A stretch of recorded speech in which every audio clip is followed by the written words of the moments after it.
Yo, yo, yo, it's your favorite anime slash manga enjoyer Shields here, and I'm switching things up a little bit today. My webcam's acting up on me a bit, so I'm not going to be using it, but I'm still here to record this video and talk about this chapter. I know I'm a little late, but wow, Oda is on a hot streak. I mean, the last 4 chapters have been nothing but straight gas pack.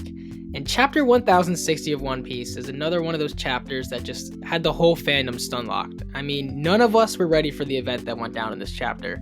I'm still here trying to wrap my head around what just happened. So with that being said, let's just talk about chapter 1060 of One Piece, Luffy's Dream.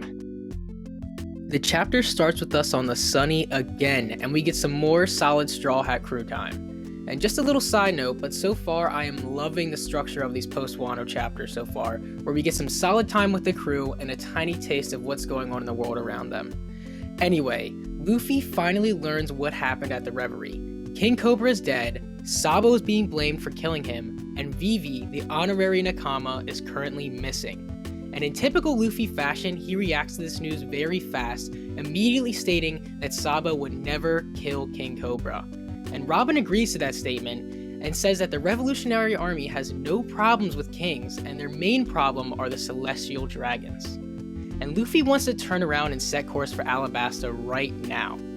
And now obviously we are not going to Alabasta, but this is something fans have been discussing for years now, and honestly I could make a video just dedicated to this topic, but imagine a return to arc in One Piece. For example, a return to Skypiea, or return to Water 7. I know I'm getting sidetracked here, but it really does make you think, what if the Straw Hats were to return to Alabasta with the current crew, and Thousand Sunny? Personally, I think that would be pretty interesting, but anyway, tangent over. Zoro is quick to remind Luffy that currently they have no idea where Vivi is. Luffy does not care though, and insists on tracking her down right now. However, Zoro pulls his vice captain card on Luffy and reminds Luffy about what he said to Ace. And I understand what Zoro is trying to get across here, but Ace is just a terrible example of a person to use in that analogy, as in the end, Ace could have really used a lot of help. Also, another small thing I want to mention about Zoro's point is he claims Vivi is perfectly capable of handling herself. And look, I love Vivi, she's definitely my favorite honorary Nakama, but she does not stand a chance to most of the powerhouses in each faction of One Piece right now. I mean, for crying out loud, Vivi does not have a devil fruit or haki that we know of, and she basically just has fidget spinners and a duck. And compared to Ace, I'd argue Vivi is at even more of a risk right now and is actually in need of a lot of help. And currently we should probably be focusing on her, but you never know. Anyway, that barrel I've been talking about for the past 2 chapters on board of the Sunny actually has Caribou inside of it. And now it's not really clear if the Straw Hats knew that Caribou was in the barrel or not, but I'm just going to go ahead and assume that the Straw Hats put him in there once they left Wano, just to help get rid of a potential threat for Momo and Wano. And later in this chapter, we actually see Sanji use observation haki, so it would really seem strange to me if nobody on the Straw Hat crew knew that Caribou was inside the barrel. But anyway, before we cut away from the Straw Hat crew, Luffy declares his dream to the crew. And unfortunately, yet again, his dream is said off-screen, so we have no idea what Luffy says, and we just get to see the Straw Hat crew's reactions. And each reaction here actually gives us a lot of hints of what the dream actually could be. But the one reaction that really stood out to me was the Sunny. The Sunny Go actually got its own panel reacting to Luffy's dream. And I 100% think that this was done intentionally and is some sort of foreshadowing for the future of the Sunny in the story. Just a little recap because it's been a very, very long time, but we know that the Going Merry actually was indeed alive and had a spirit. And these spirits are actually called Clobotermen. So my theory is that these Clobotermen, or water spirits, possess a ship, and once they become part of a ship, they can upgrade a ship significantly. So another thing that the fandom forgets a lot is that once the Going Merry got its Clobotermen in Skypiea, the Going Merry was able to sail on its own without anyone in control of the sails. And furthermore, the Going Merry could repair itself as well as communicate to the people around it telepathically. And at this moment, we have been on the Thousand Sunny for a very, very long time. So it would make a lot of sense if the Sunny has its own Cloboterman now. Heck, the Sunny could have literally possessed the same Cloboterman as the Going Merry, but that may be going too deep. Like I mentioned before, Each of the Straw Hat Crew's reaction to Luffy does give us a lot of hints as to what Luffy's dream actually could be. And personally, I loved Brook, Frankie, and Sanji's reactions, because if I was on the Straw Hat Crew, I would definitely start geeking my ass off as well, as Luffy is one crazy guy. But anyway, Luffy mentions that once he told Shanks about his dream, Shanks began to cry his eyes out. So it's now confirmed that the only people who know of Luffy's dream are Ace, Sabo, Shanks, and the rest of the Straw Hat Crew, and potentially Caribou. However, it is stated in this chapter that Caribou can't hear that well in the barrel, so he may be out of this equation. And if you want to hear my take on Luffy's dream, I'm in the camp that Luffy wants to have a gigantic world-sized party. However, my personal twist on it is that Luffy wants to feed everyone in the world of One Piece. I think Luffy's theme is food, and he loves eating and feeding the people around him. So feeding every mouth in the world of One Piece seems like something that Luffy would love to do. So it just makes a lot of sense to me, but you never know. That's just my take.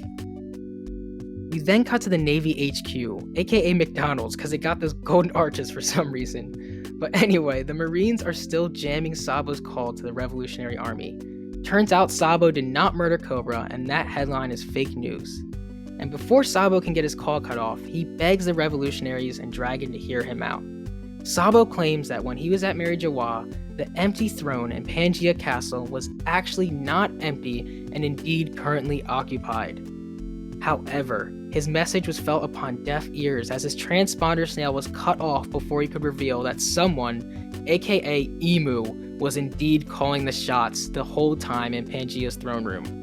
So as Sabo is still trying to get his message across, we get to see Emu walk up to a map and cross out Lucia Kingdom, the place where Sabo currently is.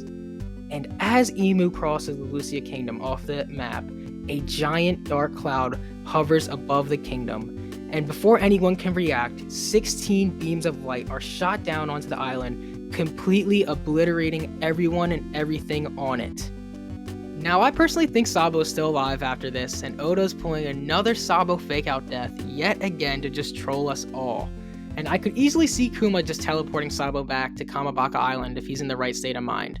But I do gotta mention, it would be one hell of a way to kick off the final saga if Sabo just got killed right now. That'd be pretty freaking crazy.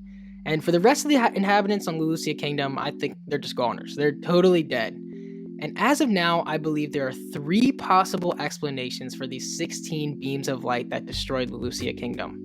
The first and most common explanation I've seen is that Emu and the world government actually have control over the ancient weapon Uranus and use it to destroy Lucia.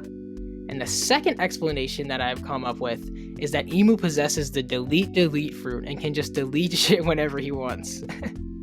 And the third and final reason for this destructive power is simply the man himself and Nell.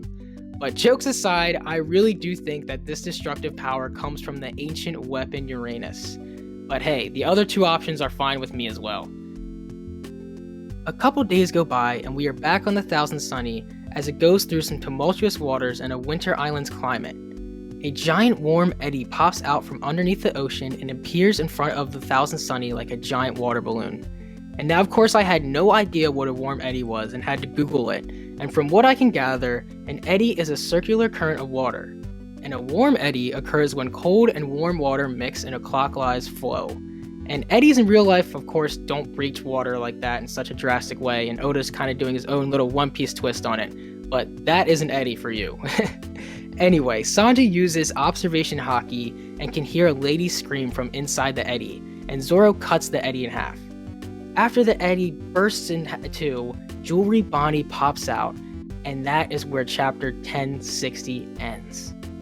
Sorry again for being late to upload, guys. I've been a busy bee lately, but I'm back on my grind now, and I just want to thank you for watching, and I will see you next chapter. Peace.